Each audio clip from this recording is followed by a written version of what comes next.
Hello बच्चों, welcome to ether a new study circle. आज बच्चों जो हम पढ़ने वाले हैं वो है लॉगरिथमिक एंड लॉगरिथमिक फंक्शंस।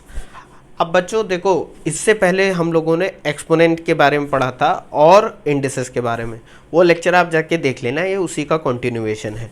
और भी हम लोगों ने बहुत से टॉपिक पढ़े हैं इस सीरीज़ में। पूरी playlist basic mathematics for class 11th physics ऐसे करके जो प्लेलिस्ट बनी है ईथर के चैनल पे, आप जाइए, आपको सारे वीडियो मिल जाएंगे। और जो आने वाले हैं वो तो अपलोड हो ही रहे हैं, आप उनको जाके देख लो और फिर ये देख लेना। अभी देख रहे हो तो उनको भी जाकर आप देख सकते हो। तो बच्चों आज का जो टॉपिक है वो है लॉगरिथमिक। देखो, लॉगरिथमिक एक्सपोनेंट जो है, एक्सपोनेंशियल फंक्शन, बिल्कुल उसका रिवर्स है, एक तरीके से उल्टा टाइप का है। कैसे देखते हैं बच्चों। लॉगरिथमिक की डिफिनीशन क्या होती है बच्चों? द एक्सपोनेंट और power to which a base must be raised to yield a given number. Mathematically x is the logarithmic of n at base. अब मान लेते हैं कि कोई एक बेस या कोई एक नंबर b है जिसकी पावर x है, और इसको सॉल्व करने पर मान लो b 2 की पावर 3 है, 2 इंटू 2 इंटू 2 8 आता है। तो ये जो 3 है वो क्या है? वो है लॉगरिथमिक। वो है क्या है? लॉगरिथमिक। लॉगरिथमिक किसका है? देखो जरा बच्चों, b की पावर x अगर n के बराबर है तो x को हम बोलेंगे logarithmic of n at base b। At base b का मतलब n अगर हम b की पावर x ले रहे हैं तो b को हम कितनी बार मल्टीप्लाई करें कि n मिल जाए, मतलब कि x ही यहां पर लॉगरिथमिक है। बात समझ जाओगे। आगे चल के हम एक दो चीजें देखेंगे, उससे और क्लियर हो जाएगा। जैसे मान लो मैं यहाँ पर लिखूं 2 की पावर 3 इज इक्वल टू 8, यही तो बच्चों। तो यहाँ पर जो लॉग, अगर आप लॉग देखो तो लॉग तो x यानी कि 3, ये आपका लॉग है। लॉग किस पर? लॉग 8 एट बेस 2, ये क्या हो जाएगा? 3। क्यों? क्योंकि अगर आप 2 की पावर 3 कर दो तभी तो 8 मिलेगा। तो लॉगरिथमिक की डिफिनीशन क्या है? द एक्सपोनेंट और power to which a base must be raised. यहां पर ये जो बेस है उसको कितनी पावर से बढ़ाया जा रहा है? 3 पावर से। तो ये लॉगरिथमिक क्या हो जाएगा? लॉगरिथमिक ऑफ 8, यानी लॉग ऑफ 8 क्या हो जाएगा? एट बेस 2, मतलब 8 का 2 के साथ संबंध जो दिखाएगा वो कौन सा रिलेशन यहां पर दिखा रहा है? लॉगरिथमिक। तो 8 और 2 का क्या रिलेशन है? 8 इज इक्वल टू 2 की पावर 3। तो यहां पर 3 हो जाएगा लॉगरिथमिक ऑफ 8 एट बेस 2। इसको ऐसे पढ़ते हैं, logarithmic n at base b। बात समझ गए कि नहीं? ये आपको कहोगे कि सर ये तो एक्सपोनेंट होता है। बिल्कुल सही बात है, एक्सपोनेंट होता है, लेकिन हम बेस के टर्म में मतलब रिलेशन निकाल लें कि इस 8 का इस 3 के साथ क्या रिलेशन है। तो रिलेशन बच्चों ये है कि अगर हम लॉग ले लें 8 का एट बेस 2 तो वो 3 आ जाएगा, क्योंकि लॉगरिथमिक की डिफिनीशन है कि अगर हम 2 को पावर 3 से रेस कर दें तो हमको 8 मिल जाएगा। तो यही 3 आपका लॉगरिथमिक है। इतनी सब कहानी बता दी आपको। लॉगरिथमिक आपने पढ़ भी रखा होगा, मोटा मोटी आप जान गए हो कि लॉगरिथमिक क्या होता है। अब इसमें क्या देखो बच्चों, x को एक्सपोनेंट बोलते हैं, ये तो हमने पिछले लेक्चर में भी देखा था। b आपका बेस है और n को बच्चों आर्ग्यूमेंट कहते हैं। आर्ग्यूमेंट, n को आर्ग्यूमेंट कहते हैं। आप समझ गए कि नहीं? जैसे कि यहाँ पर 2 की पावर 4 16 होता है, तो अगर आप लॉगरिथमिक देखो, लॉग ले लो दोनों साइड, तो लॉग ऑफ 16 एट बेस 2 कितना होगा? 4। अब आप कहोगे सर ये कैसे? ये डेफिनेशन से देखो, दोनों को मैच करो। b की पावर x 2 की power 4 is equal to n is equal to 16। तो x होगा लॉगरिथमिक, यानी कि 4 है लॉग। किसका log? Log of 16 at base 2। यानी कि अगर 16 और 4 का कोई रिलेशन होगा तो वो क्या होगा कि 2 को अगर पावर 4 से बढ़ा दिया जाए तो हमको 16 मिल जाएगा। ये है लॉगरिथमिक।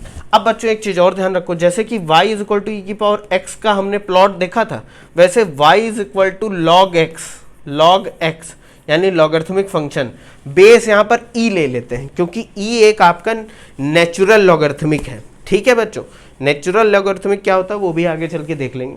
इसका कर्व बच्चों ऐसा होता है। कैसा होता है? इस तरीके से होता है कि जब आप इन्फिनिटी की तरफ जा रहे हो तो ये कर्व आगे चल के इन्फिनिटी की तरफ जा रहा है, मतलब देखो ऐसे बढ़ रहा है, ये थोड़ा ऊपर की साइड जाता है ऐसे, मतलब x बढ़ रहा है तो y भी बढ़ता जा रहा है। लेकिन x अगर घट रहा है, 0 की तरफ आ रहा है, तो y आपका लगभग माइनस इन्फिनिटी की तरफ जा रहा है, नीचे की तरफ जा रहा है, नीचे की तरफ। ये हम देखेंगे अभी ये कैसे आ रहा है।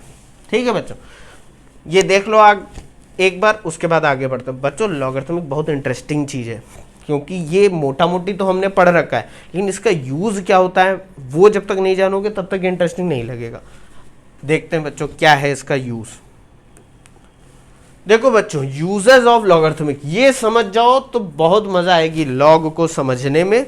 और जब भी लॉग के आप कोई प्लॉट देखोगे या आप कोई ग्राफ देखोगे जिसमें लिखा होगा लॉगरिथमिक स्केल, तो आप कभी घबराओगे नहीं, क्योंकि आपको पता है कि लॉग कब यूज करते हैं। जैसे बच्चों, most convenient way to express large number, logarithmic का सबसे बड़ा यूज यही है, सबसे बड़ा यूज यही है। कैसे? अगर कोई लीनियर स्केल है, लीनियर स्केल का मतलब जिसपे आप, जैसे नॉर्मल आपकी रूलर होती है उसमें क्या होता है, नंबर कैसे लिखे होते हैं 1 2 3 4 5 6, हर एक बीच जैसे 1 और 2 के बीच में कितना गैप है, +1 का, +1। देखो 2 और 3 के बीच में, यानी कि हम ऐड करते जा रहे हो, हमको नंबर मिलते जा रहे हैं। उसी तरह निगेटिव साइड पे 0 से -1, फिर -1 करोगे तो -2 -3 -4 ऐसे मिलता जाएगा।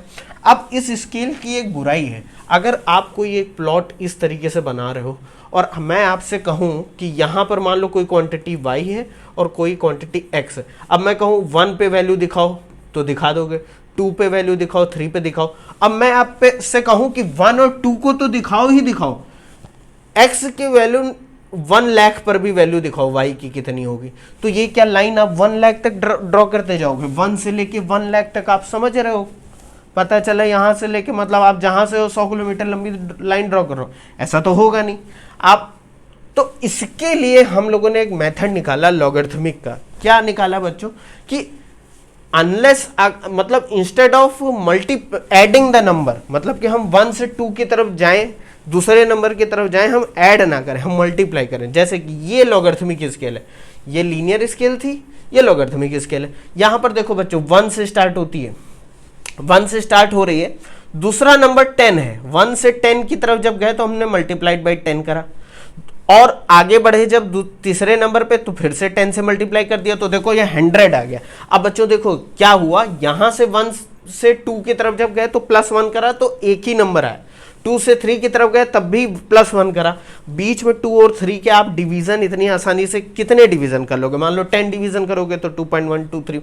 अब यहां पर देखो बच्चों 10 से 100 तक गए तो 90 नंबर्स आ गए, 1 से 10 तक गए तो बीच में 9 डिवीजन, आप मतलब कि सिंपलेस्ट डिवीजन कर सकते हो इसके कंपैरिजन में। 10 से 1000 की तरफ जाओ तो कितने नंबर यहां पर आपको मिल जाएंगे, 100 से 1000 के बीच में इंटू 10 करो इसको जरा, तो ये 100 इंटू 10,000 मिल जाएगा। यानी कि यहां पर आपको लगभग कितना मिल गया, 1000 माइनस 100 900, यानी कि 900 का गैप दिखा रहा है। उसके आगे बढ़ोगे बच्चों तो 10,000 मिल जाएगा, 10,000। ये देखो जैसे जैसे आप आगे बढ़ते जा रहे हो ये स्केल बहुत ज्यादा बड़ी होती जा रही है। देखो अब इतनी ही लाइन में आपने देखो यहाँ 10,000 दिखा दिया कि नहीं, यहां तक 1 10 100 1000 10,000 10,000 यहाँ पर आ जाएगा, मतलब यहाँ से शुरू करो यहाँ पे खत्म भी हो गया। लेकिन यहाँ पर देखो 10,000 कहाँ तक ले जाना पड़ेगा। तो बात समझ रहे हो कि छोटे नंबर तो दिखा ही रहा है, बड़े नंबर को भी हम इस पूरी स्केल पर भी दिखाई दे रहे हैं। और बच्चों एक और आसान है, कैलकुलेशन करना थोड़ा आसान हो जाता है जब बड़ी कैलकुलेशन मतलब स्केल पे होती हैं तो बड़ा आसान हो जाता है। जैसे लीनियर स्केल में अगर मैं आपसे कहूँ कि 1 लाख है, 1 लाख है और इसमें 100 को माइनस करो तो बच्चों कितना बचेगा, जरा देखो 0 0 कितना बचेगा, 9 9 9, यही तो बचेगा। ये क्या ज़्यादा हो गया क्या, हाँ यही बचेगा, सॉरी ये बचेगा 99,900 अगर मैं 100 को माइनस कर दूं। यही तो लॉगरिथमिक स्केल में बच्चों क्या होता है कि इसको लिखा ही लॉग जाता है यहाँ पर लॉगरिथमिक स्केल। तो ये चालू हो रही है 1 से, अब 1, अब 100 जो होगा उसको हम 2 लिखेंगे, क्या लिखेंगे, 2 लिखेंगे। बच्चों ध्यान से समझना, 100 यानी 10 की पावर 2, तो यहाँ पर 2 लिख दिया। 1000 यानी 10 की पावर 3, तो यहां पर 3 लिख दिया। 10,000 यानी पावर 4, तो यहां 4 लिख दिया। और 1 लाख का मतलब पावर 5, ये भाई है। अब मैं आपसे कहूं कि 1 लाख माइनस 100 लीनियर स्केल पे 99,900 देगा, लेकिन लॉगरिथमिक स्केल पे 1 लाख कितना हो जाएगा बच्चों, 1 लाख ये हो जाएगा 5, और 100 कितना हो जाएगा बच्चों, 100 हो जाएगा 2, तो 1 लाख माइनस 100 कितना हो जाएगा 3 on logarithmic scale.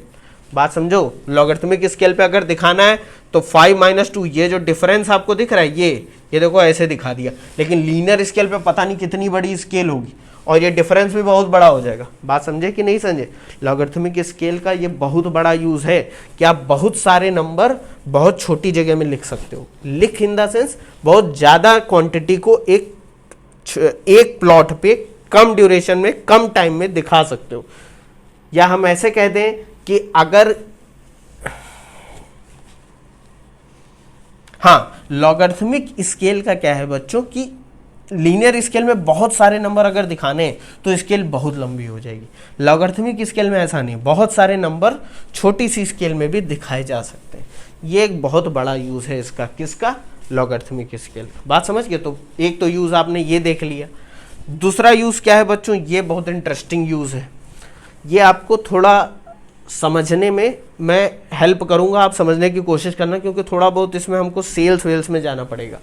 Response to skewness towards large value. अब बच्चों ये सब है क्या? आप कहोगे सर ये सब क्यों पढ़ा रहे हो? जो ग्राफ देखने में मजा आएगा आपको सब समझ में आने लगे कि लॉगरिथमिक स्केल पे ऐसा होता क्यों है। देखो, स्किवनेस टुवर्ड्स लार्ज वैल्यूज का मतलब है कि अगर कोई डेटा ऐसा है जिसमें कुछ वैल्यूज तो बहुत बड़ी हैं लेकिन कुछ वैल्यूज उसके कंपैरिजन में बहुत छोटी हैं। जैसे मैं आपसे कहूँ 10 और 2 में क्या डिफरेंस है, तो आप बोल दोगे कि 8 का डिफरेंस है। अब मैं आपसे कहूँ 1 करोड़ और 10 में क्या डिफरेंस है, तो आप थोड़ा अटपटाओगे क्योंकि वो बहुत बड़ी वैल्यू है। उसके कंपैरिजन में 10 जो है, मतलब 1 करोड़ के कंपैरिजन में 10 बहुत छोटी वैल्यू है। तो यहाँ पर बच्चों देखो, एक मैंने एग्जाम्पल दिया है। लीनियर स्केल को पहले देखेंगे। लीनियर मैंने पहले ही बताया, लीनियर स्केल में मतलब जहाँ एक 1 बाई 1 हम बढ़ रहे हैं, ठीक है। अब जैसे कि मान लो एक कंपनी है जो कि प्रोडक्ट बना रही है। कौन कौन से प्रोडक्ट बनाती है वो? एक प्रोडक्ट ए है, बी है, सी है, डी है, ई है, एफ है, जी है, एच है। वो 8 टाइप के प्रोडक्ट बना रही है और वो सेल कर रही है, मतलब इनको बेच रही है। तो जो प्रोडक्ट ए है वो लगभग वो बहुत ज़्यादा बिक रहा है, बी भी बहुत ज़्यादा बिक रहा है, सी भी कुछ बिक रहा है, डी भी बिक रहा है, लेकिन उसके बाद ये जो ई एफ जी एच है ये लगभग नेग्लेजिबल क्वांटिटी में बिक रहा है। तो मैंने एक प्लॉट बना दिया। प्लॉट में मैंने दिखाया कि एक्स एक्सिस पे मैंने दिखाया हॉरिजॉन्टल पे कि कौन कौन से प्रोडक्ट हैं इनके पास, और वाई पर दिखाया कि उनकी सेल कितनी है इन टर्म्स ऑफ यूनिट। मतलब जैसे कि मान लो मैं टूथपेस्ट बेच रहा हूँ तो मैंने कितने पैक उसके बेच दिए, ठीक है। तो एक आपकी जो प्रोडक्ट है उसके लगभग ये बिलियंस में दिखा रहा हूं, मतलब यूनिट कितनी सेल हुई। तो 0 से स्टार्ट कर रहे हैं, 2 बिलियन, 4 बिलियन, 6 बिलियन, 8 बिलियन।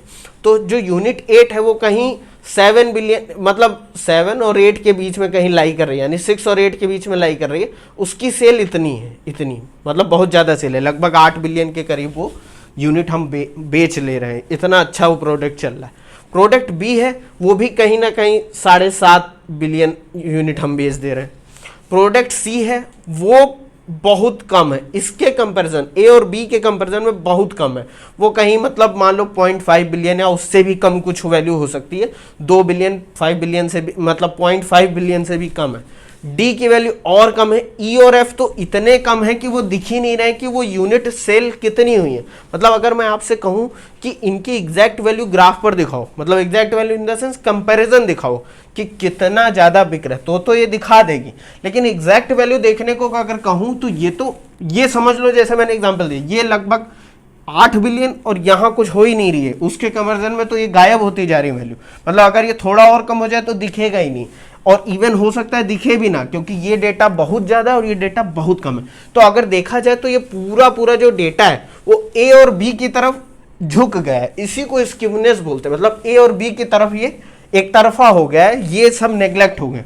तो लॉगरिथमिक स्केल बच्चों क्या करती है, इस चीज का ध्यान रखती है। कैसे ध्यान रखती है वो भी देखते हैं। ध्यान ऐसे रखती है, अब बच्चों मैंने जो सेल है उसको लीनियर स्केल में नहीं लिखा, मतलब 2 से 4, 4 से 6, 6 से 8 बिलियन ऐसे नहीं जा रहे। पहले मैंने क्या करा, 1 से स्टार्ट करा। तो 1 से 100 गए और 100 से मल्टीप्लाई बाई 100 कर दिया। मतलब जो सेल है उसको दिखाने के लिए हमने लॉगरिथमिक स्केल यूज करी। तो इंटू 100 करा, तो ये देखो 1 के बाद 4 0 आ जाएंगे, ये 10,000 आ गया। उसके बाद फिर मैंने 100 करा तो 1 मिलियन आ गया। देखो 3 0 आ गए, 6 0, तो 1 के बाद 6 0, उसका मतलब क्या हो गया 1 मिलियन। उसके बाद देखो मैंने फिर से 100 से मल्टीप्लाई कर दिया तो 100 मिलियन आ गया, 100 मिलियन आ गए बच्चों। और उसके बाद मैंने क्या करा, उसके बाद फिर से 100 से मल्टीप्लाई कर दिया तो 1 के बाद 10 जीरो, यानी कि ये 10 बिलियन, ये क्वांटिटी 10 बिलियन हो गए। अब बच्चों होगा क्या कि ए और बी तो जैसा दिखा रहा था वैसे ही दिखाएगा, क्योंकि वो लगभग 8 बिलियन और 6 बिलियन के बीच का है, तो ये तो वैल्यू दिखा रहा है।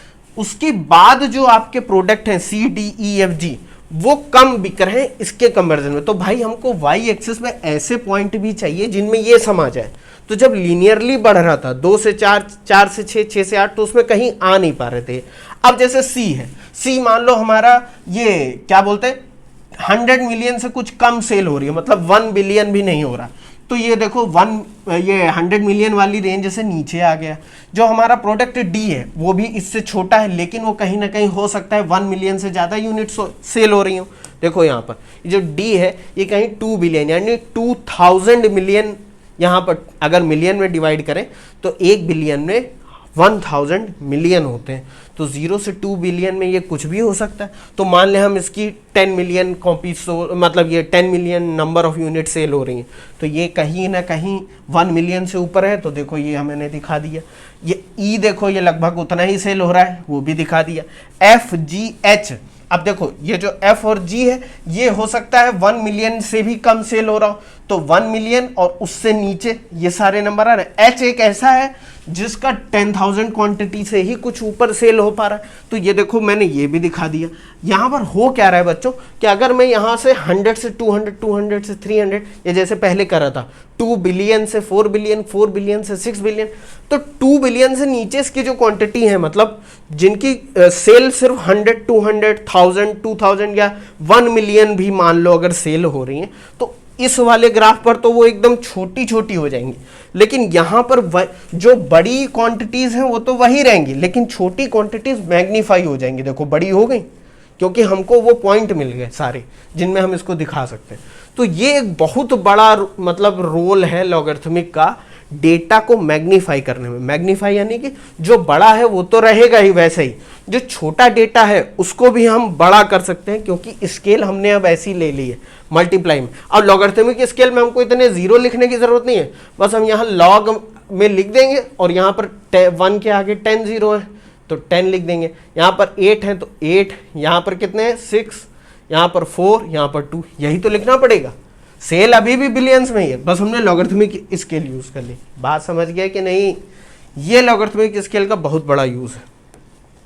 एक यूज है ये बच्चों आपने कोरोना में देखा होगा, कोरोना तो आप भूलोगे ही नहीं कभी, मैं भी नहीं भूलूंगा। क्या है बच्चों, कभी कभी जो दिखता है ना वो आप सुने होंगे वैसा होता नहीं है।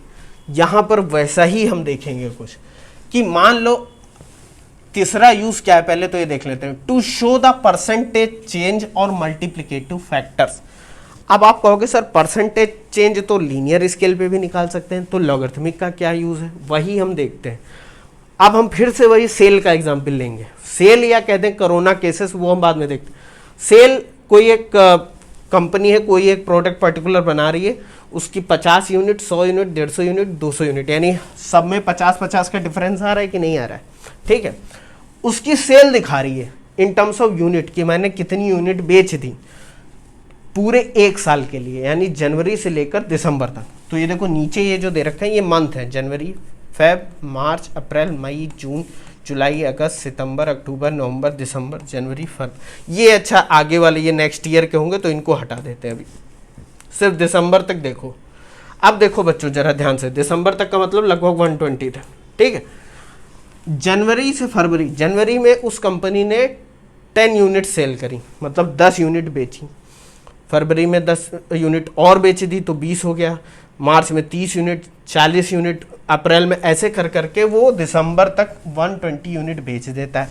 तो अगर मैं आपसे कहूँ जैन से फेब में कितना परसेंटेज चेंज हुआ, परसेंटेज चेंज यानी कि सेल्स में कितना परसेंटेज चेंज हुआ, उसने कितनी ज़्यादा क्वांटिटीज बेच, तो परसेंटेज चेंज दिखाने के लिए आप क्या करते हो बच्चों, फाइनल उसने कितना बचा, फेब में कितना बेचा 20 यूनिट्स, जनवरी में कितने बेची 10 यूनिट्स, और डिवाइडेड बाई 10, तो ये कितना हो जाएगा 10 - 10 / 10 1, इसको 100 से मल्टीप्लाई करोगे परसेंटेज के लिए 100%, यानी फरवरी में इंक्रीमेंट 100%, यानी 10 यूनिट बेच रहा था 10 और बेचे दी, तो 100% इंक्रीमेंट, यानी सेल्स अच्छी हो रही। उसी तरीके से बच्चों फेब से मार्च में अगर हम चेंज देखना चाहें, परसेंटेज चेंज, तो कैसे देखेंगे बच्चों परसेंटेज चेंज? 30 minus 20 upon 10। 10 क्यों बच्चों? 10 इसलिए क्योंकि हम यहां से कंपेयर कर रहे हैं इनिशियल वैल्यू, इनिशियल क्वांटिटीज। तो 30 माइनस 20 बाई 10, तो ये भी आ जाएगा बच्चों 100%, क्योंकि इसको आप क्या करोगे 100 से मल्टीप्लाई करोगे परसेंटेज, ये भी 100%। तो कहने का मतलब है कि हर एक मंथ के बाद, मतलब हर एक मंथ में 100% इंक्रीमेंट मिल रहा है। जनवरी से फरवरी जा रहे हैं तब भी 100% इंक्रीमेंट है सेल्स में, मतलब 100% बढ़ी जा रही है सेल्स। 20 से 30 जाने में, 30 से 40 जाने में, तो लीनियर स्केल तो यही दिखाएगी कि सेल्स बहुत ज़्यादा बढ़ रही हैं। लेकिन बच्चों ध्यान देना, ये फिगर आपको भ्रमित कर सकते हैं, मतलब कि आपको धोखा दे सकते हैं। कैसे धोखा दे सकते हैं वो मैं बताता हूँ। परसेंटेज चेंज एक्चुअली में ये है नहीं जो ये दिखा रहा है कि सेल्स हमारी बहुत तेजी से बढ़ रही हैं, ऐसा कुछ नहीं। वो कंपनी घाटे में जा रही है। कैसे घाटे में जा रही है वो देखते हैं। लॉगरिथमिक का यूज करा। लॉगरिथमिक में क्या करा गया बच्चों? हमने करा क्या? हमने ये करा, यहाँ पर लॉगरिथमिक स्केल यूज कर दी हमने, ठीक है। अब करा क्या, मान लो जैन से फेब में आप जा रहे हो, ठीक है, जैन से फेब, कि भाई कितनी चेंज हुआ, परसेंटेज चेंज कितना हुआ, मतलब परसेंटेज सेल इंक्रीमेंट कितना हुआ, कितना आपने ज़्यादा बेच दिया। तो 20 माइनस 10 अपॉन 10 इंटू 100, यही तो बच्चों, यह आ जाएगा बच्चों आपका 100%। जैसे कि पहले आ रहा था वो तो ठीक था, यहाँ तक तो एकदम ठीक है लीनियर वाला डेटा। लेकिन जैसे ही आप फेब मार्च में गए, फेब और मार्च में, अब आप जरा देखना परसेंटेज चेंज क्या होगा। देखो बच्चों, है क्या लॉगरिथमिक स्केल करती क्या है? मार्च में 30 यूनिट सेल हुई, फरवरी में 20 यूनिट, और कंपैरिजन जो लेते हो वो इनिशियल वैल्यू से हम क्यों लेते जा रहे हैं? वो इनिशियल वैल्यू से क्यों ले रहे हैं भाई? फेब में हमने 20 बेच दी तो हम उसको 10 से कंपेयर क्यों कर रहे हैं? मेरी बात समझो। जैसे आप मान लो हाई स्कूल में 70% मार्क्स लाए, ठीक है, फर्स्ट ईयर में आप 85% ले आए, और आप इंटर में 80% लाए, और फिर हम कहने लगे अरे वाह मैंने तो बहुत अच्छा करा, मैं तो 70 से 80% में आ गया। लेकिन ये भी तो देखो, जो फर्स्ट ईयर में आप 85% ले आए, मेरी बात समझ रहे हो कि नहीं? नहीं, तुम्हारे तो कम हो गए, क्योंकि आप कंपैरिजन सबसे पहले वाले डेटा पॉइंट से कर रहे हो, हाई स्कूल से कर रहे हो। आप जस्ट प्रीसीडिंग डेटा को तो भूले ही जा रहे हो।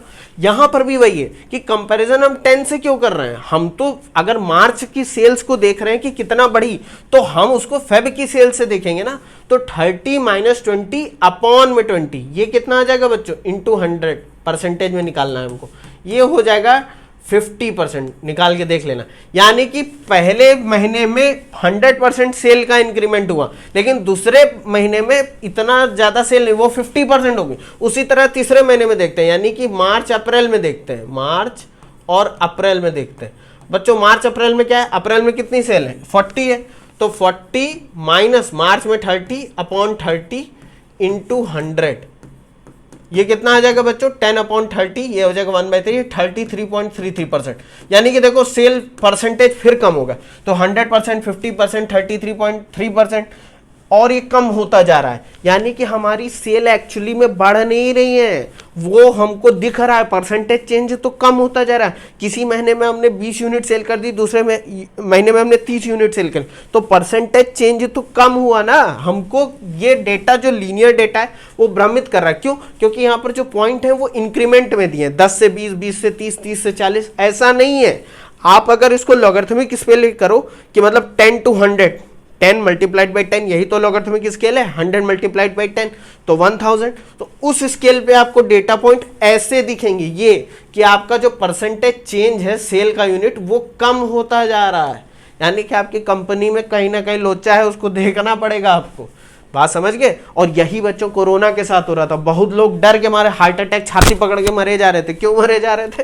क्योंकि वो देख रहे थे रोज न्यूज में दिखा रहा, अरे इतने कोरोना केसेस बढ़ गए, ये देखो 2 लाख थे 4 लाख हो गए, 5 लाख हो गए, 6 लाख हो गए। ये भी तो देखो बच्चों, इंक्रीमेंट दिखाना है तो आप जस्ट पहले वाले से दिखाओ ना, आप शुरुआत से ले लोगे तब तो बहुत ज्यादा हो जाएगा।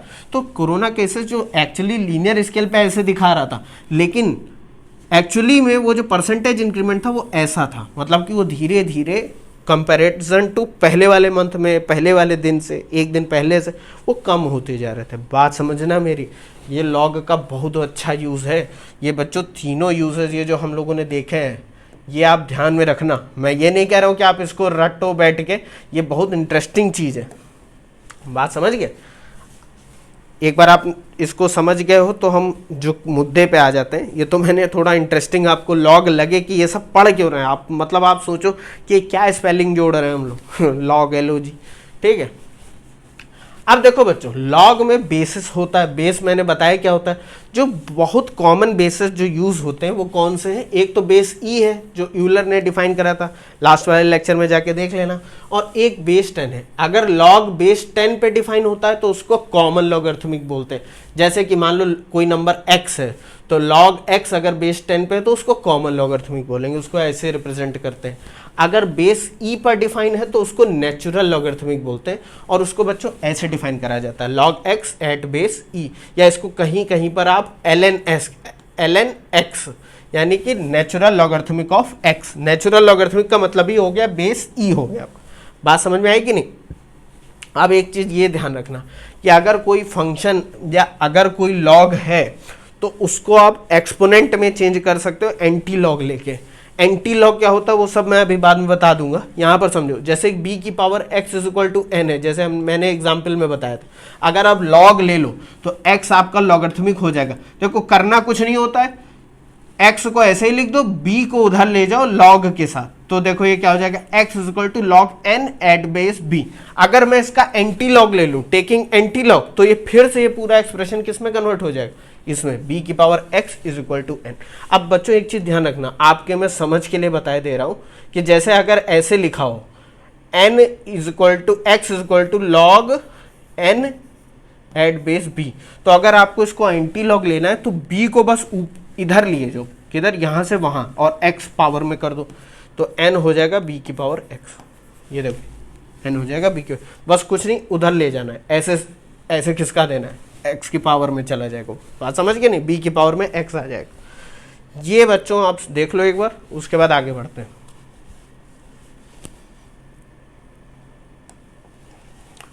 अब बच्चों कुछ रूल है लॉगरिथमिक के, ये आप ध्यान में रखना। क्या रूल है, ये आपके यूज में भी आएंगे कि प्रोडक्ट रूल क्या होता है लॉगरिथमिक का। प्रोडक्ट यानी कि दो नंबर का अगर मल्टीप्लिकेशन और उसका लॉग ले रहे हो, बेस कुछ भी हो सकता है, अभी बेस से ज़्यादा मतलब नहीं रखते। यहाँ पर b लिख दिया मैंने, b यानी बेस। m इंटू n, दो नंबर है, उनके मल्टीप्लिकेशन का लॉग जो होगा प्रोडक्ट का, वो क्या होगा, उनके इंडिविजुअल लॉग के सम के बराबर, यानी log m plus log n।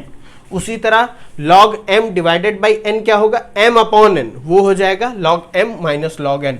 बच्चों बहुत से बच्चे इसमें मुझे आज भी कंफ्यूज दिखते हैं, वो क्या करते हैं कि log m n is equal to m plus n है, log m plus log n, लेकिन वो log m into log n को log m प्लस n लिखने लिखते हैं। ये गलत है।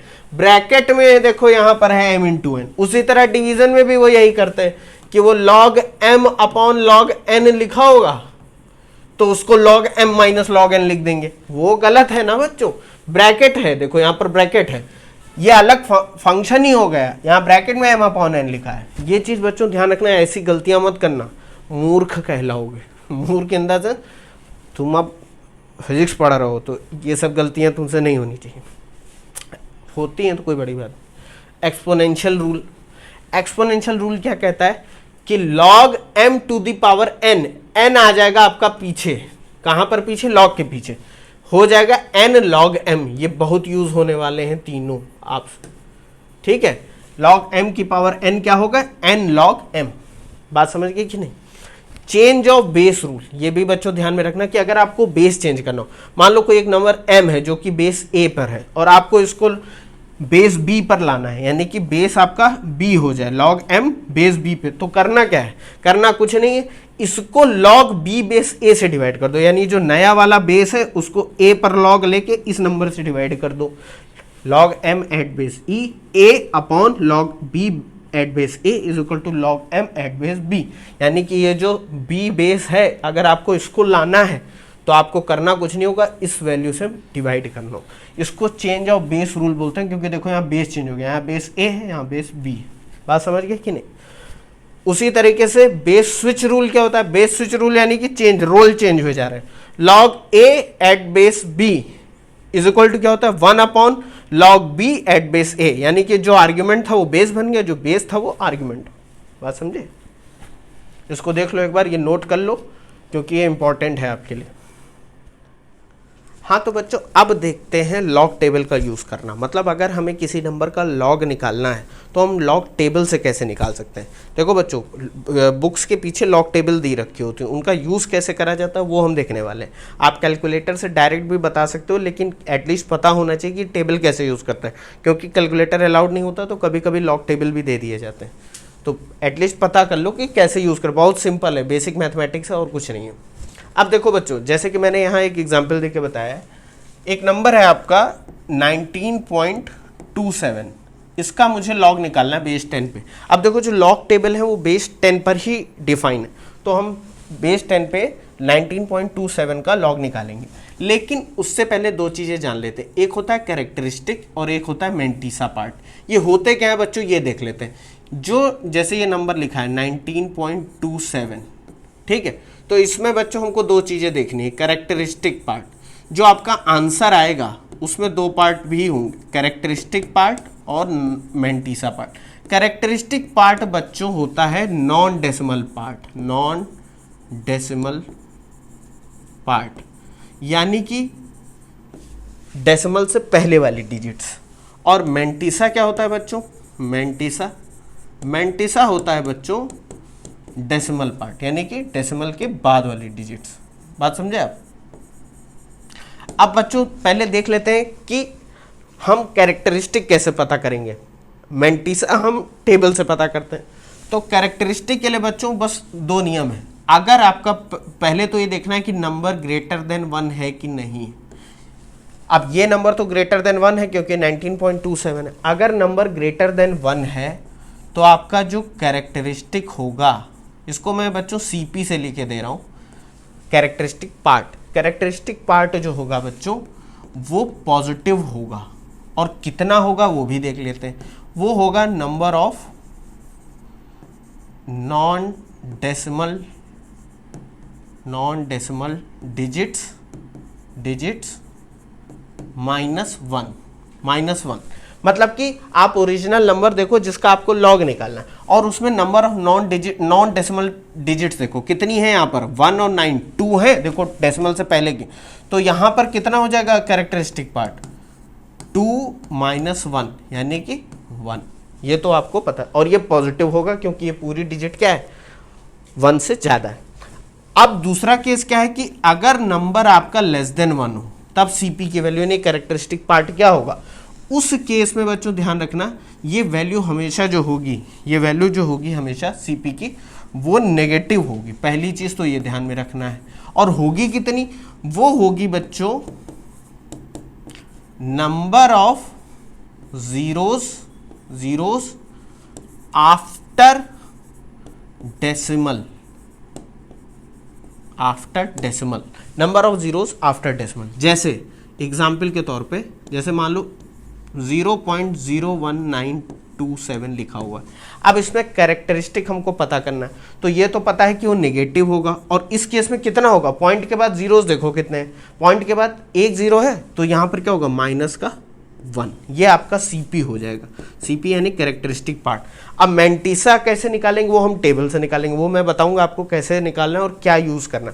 तो ये बच्चों समझ गए। अगर अब एक चीज़ और ध्यान देना, पूरी डिजिट के बाद कितने जीरो लगे उससे मतलब नहीं है, डेसिमल के बाद और पहली नॉन डेसिमल डिजिट से पहले। यानी कि जीरो तब तक गिरने हैं जब तक कोई नॉन जीरो डिजिट ना आ जाए। यानी कि 0.0, यहाँ पर एक जीरो और होता है तो यहाँ पर -2 हो जाता है, एक जीरो और होता है तो -3 हो जाता है। मतलब इस तरीके से। तो आप कैरेक्टरिस्टिक पार्ट समझ गए। उसके बाद अब बच्चों देखते हैं कि मेंटीसा कैसे निकालेंगे। यानी कि मैंटीसा ओरिजिनल नंबर का तो डेसिमल पार्ट हमको पता है, अब मैंटीसा जो हमको निकालना है, मतलब कि जो पूरे लॉग के लिए हमने यूज करना है, वो हम कैसे निकालेंगे, वो बच्चों हम लॉग टेबल से निकालेंगे। कैसे निकालना है, ये नंबर देखो क्या है बच्चों 19.27 है, तो मैंटीसा निकालते हैं इसका। मैंटीसा कैसे निकलेगा बच्चों, आपको सबसे पहले आखिरी की 2 डिजिट को भूल जाना है, आखिरी की 2 डिजिट 7 और 2 को भूल जाओ, बचा क्या 19।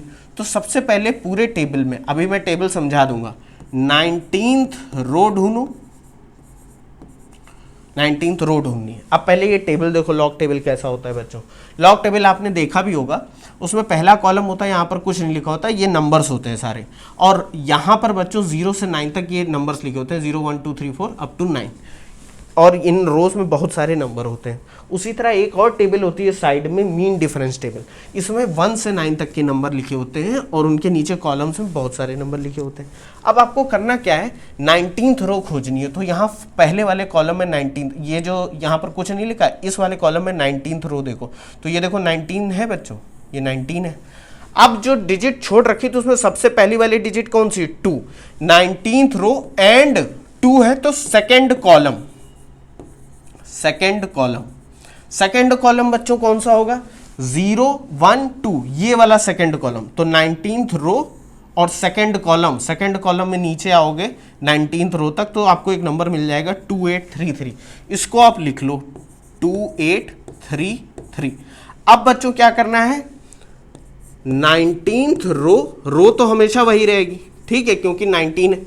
एंड अब बच्चों डिजिट कौन सी बची, आपने पहली डिजिट जो छोड़ी थी उसका यूज कर ले, दूसरी डिजिट है 7, and seventh column on mean difference table.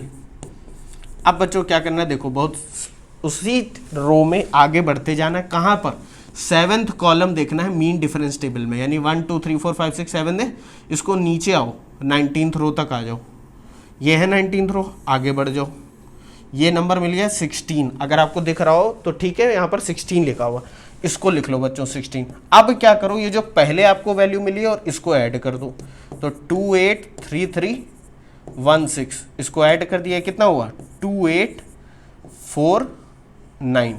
अब बच्चों जो आपकी लॉग की वैल्यू होगी वो क्या होगी, वो समझ लेते हैं।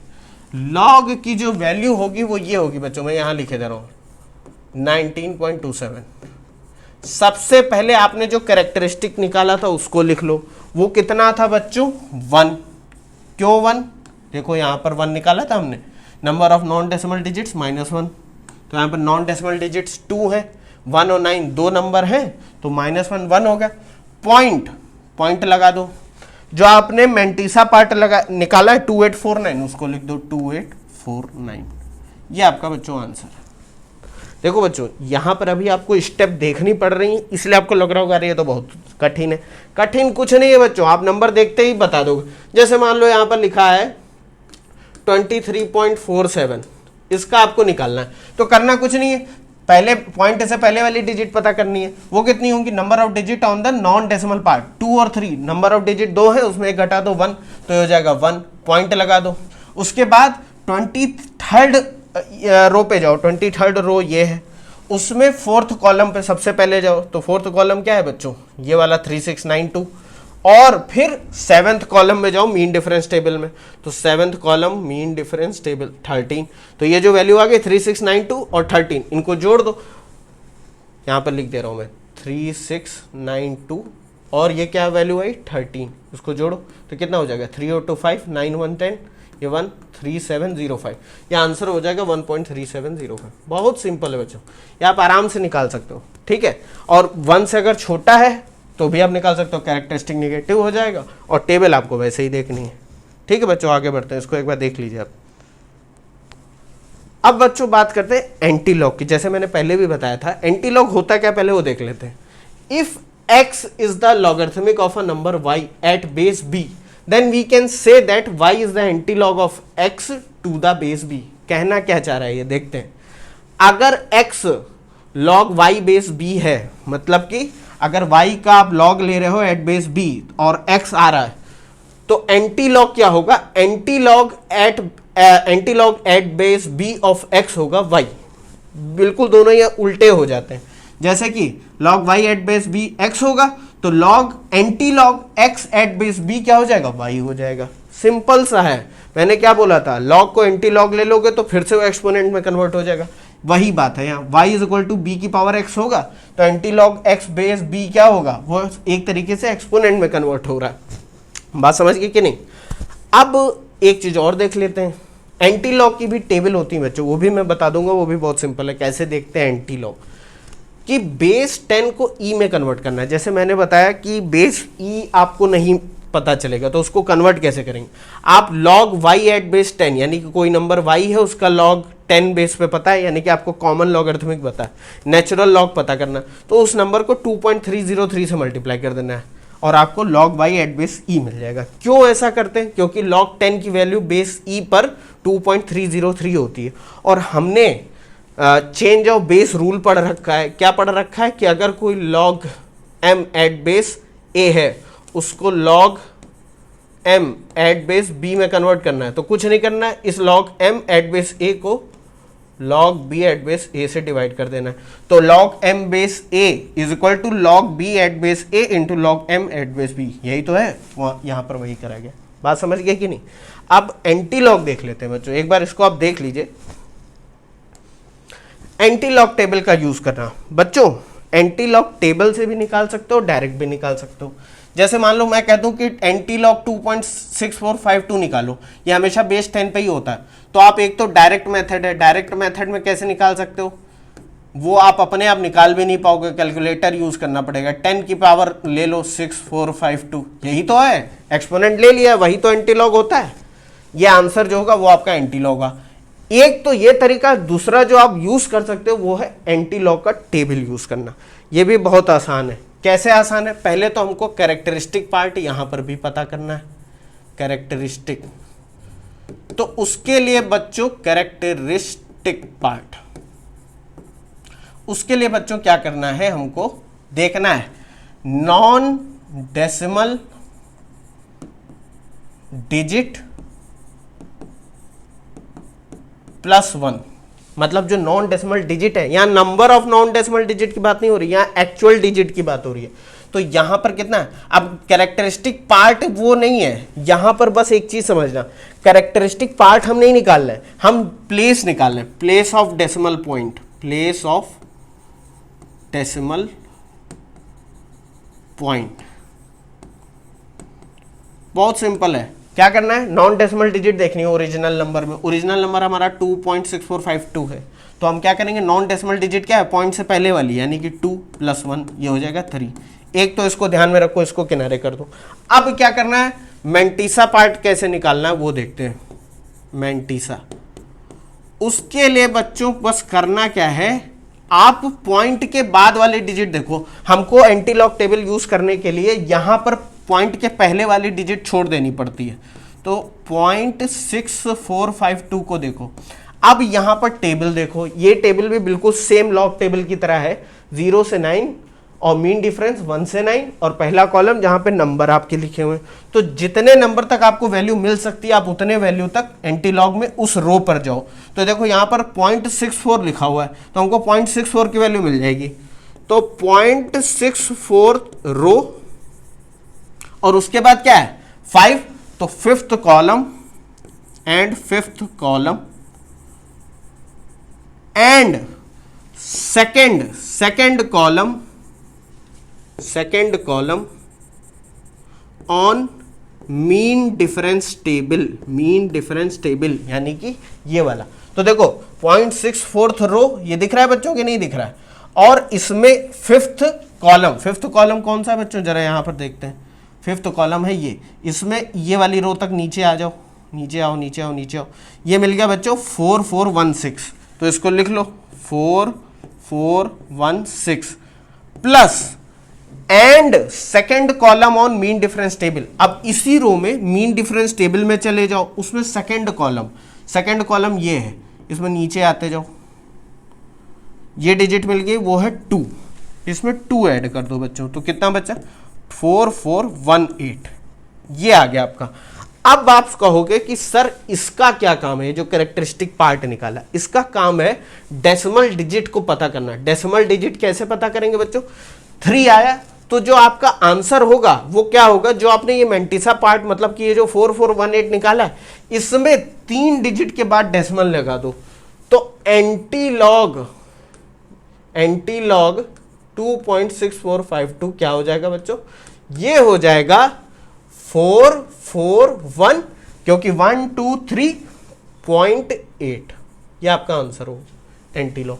और एक चीज ध्यान रखना, एंटी लॉग कभी निगेटिव हो नहीं सकता, तो यहाँ कैरेक्टरिस्टिक पॉजिटिव निगेटिव की टेंशन ही नहीं, क्योंकि कैरेक्टरिस्टिक हम डायरेक्टली नहीं निकाल रहे हैं, हम क्या कर रहे हैं प्लेस ऑफ डेसिमल पॉइंट निकाल रहे हैं कि डेसिमल पॉइंट आएगा कहाँ से। उसके लिए हमने क्या करा, जो ओरिजिनल नंबर है उसमें डेसिमल से पहले की डिजिट्स देखी उसमें 1 जोड़ दिया। डिजिट मतलब कि एक्चुअल डिजिट, यहाँ पर नंबर ऑफ डिजिट्स की बात नहीं हो रही है, तो पॉइंट से पहले 2 है, 2 में 1 जोड़ा 3 आ गया। अब हमने टेबल का यूज करके एक नंबर निकाल लिया, 0.64 रो में गए, 5th कॉलम में गए, एक नंबर मिल गया। फिर उसके बाद लास्ट वाली डिजिट देखी 2, तो उसी रो में हम आगे बढ़े, second column of mean difference table गए, हमको डिजिट मिली 2, इन दोनों को जोड़ लिया। अब यही हमारा आंसर है, बस हमको डेसिमल प्लेस पता करनी है, तो डेसिमल प्लेस यहां से पता चल जाएगी कि भाई 3rd डिजिट के बाद आप लगा दो डेसिमल पॉइंट, तो 441.8 यही एंटी लॉग है। बात समझ गए कि नहीं, इसको एक बार देख लो, ये बहुत सिंपल है, आप 1-2 बार यूज कर लेना, देख लेना, आपको समझ में आ जाएगा। ठीक है बच्चों, आगे बढ़ते हैं। ये बच्चों एक छोटा सा चीज है, आप देख लो, जैसे हम लोगों ने एक्सपोनेंशियल एक्सपेंशन पढ़े थे, e की पावर x का एक्सपेंशन, वैसे लॉगरिथमिक एक्सपेंशन भी है। इसमें से 2 आपको ध्यान रखने हैं, बाकी नहीं भी रखोगे तो कोई बात नहीं। ये क्या है, अगर mod x लेस देन 1 है तभी ये वैलिड है। पहला क्या है, log 1 प्लस x का एक्सपेंशन। देखो बच्चों, जब भी मैं ऐसे कोई एक्सपेंशन लिखूं तो ये ध्यान रखना कि वो हमेशा बेस e पर होंगे, बेस e पर, ठीक है, natural logarithmic. log 1 plus x का एक्सपेंशन होता है x minus x square by 2 plus x cube by 3 minus x की पावर 4/4 एंड सो ऑन। बात समझे। उसी तरह log 1 माइनस एक्स का एक्सपेंशन होता है minus x square by 2 minus x cube by 3 and so on. ये नेगेटिव वैल्यू आ जाती है। ठीक है बच्चों, अब ये दोनों आपको ध्यान में रखने हैं। अगर नहीं रखते हो तो कोई बात नहीं, रखते हो तो बहुत अच्छी बात है, मैथ वाले तो ध्यान में रखोगे ही। एक ये बच्चों है, मैंने ऐसे लिख दिया, आपको नहीं याद रखना है, नहीं समझना तो कोई बात नहीं। ये है बच्चों a की पावर x, अगर कोई इंडेक्स है x उसका एक्सपेंशन करना है तो कैसे करोगे बच्चों, a की पावर x का एक्सपेंशन होता है 1 plus x log a base e, ये मल्टीप्लाई है यहाँ पर, plus x square log a base e का होल स्क्वायर, यहाँ a स्क्वायर नहीं है पूरे का स्क्वायर है, अपॉन में factorial 2 plus x cube log a base e का होल क्यूब अपॉन फैक्टोरियल 3, ऐसे चलता चला जाएगा। बात समझे। ये नहीं भी ध्यान है तो कोई बात नहीं। ये बच्चों कुछ वैल्यू है, इनको ध्यान में रखना। log 1 की वैल्यू 0 होगी, बेस से मतलब नहीं है यहाँ पर, बेस कोई भी हो log 1 की वैल्यू 0 होगी। log e की वैल्यू एट बेस e, यानी अगर बेस और आर्ग्यूमेंट सेम है, चाहे वो e हो यहाँ पर या कोई भी नंबर हो, जैसे कि यहाँ पर लिखा है log a at base a, इसकी वैल्यू 1 ही होगी। होगी कि नहीं होगी। आप जाहिर सी बात है a को उधर ले जाओ तो 1 a की पावर में आएगा, तभी तो इधर a आएगा जब आप एंटी लॉग लोगे। log इनफाइनाइट की वैल्यू इनफाइनाइट होती है और log 0 की वैल्यू माइनस इनफाइनाइट होती है। ये माइनस इनफाइनाइट आई कैसे, ये भी देख लो। इस एक्सप्रेशन में 1 रखो जरा, तो ये क्या हो, 1 माइनस 1 0 हो जाएगा। तो log 0 यहाँ पर देखो, ये -1 ये सब जुड़ता चला जाएगा माइनस इनफाइनाइट तक। बात समझे कि नहीं।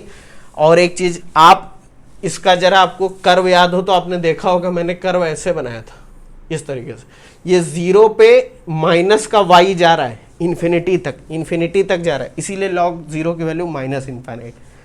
समझ गए कि नहीं। अब बच्चों एक चीज और देख लो, बस क्या है कि हम लोगों को क्योंकि कैलकुलेटर अलाउ नहीं है, तो कुछ log की वैल्यू आपको याद रहनी चाहिए। नहीं याद है तो आप दिक्कत में आ जाओगे। दिक्कत इन द सेंस आपको कैलकुलेटर अलाउड नहीं है, और हो सकता है न्यूमेरिकल में वैल्यूज दी भी ना हो, log टेबल भी ना दी हो, तब क्या करोगे, तो कह दोगे सर क्वेश्चन छोड़ देंगे। छोड़ देना, वो कोई दिक्कत नहीं है, लेकिन फिजिक्स तो समझ ही जाओगे। देखो बच्चों, हमको बस बेस ई पर वैल्यू याद करनी है और बेस 10 पे, कितने नंबर्स की जितने लिखे हैं, ज्यादा नहीं याद करनी।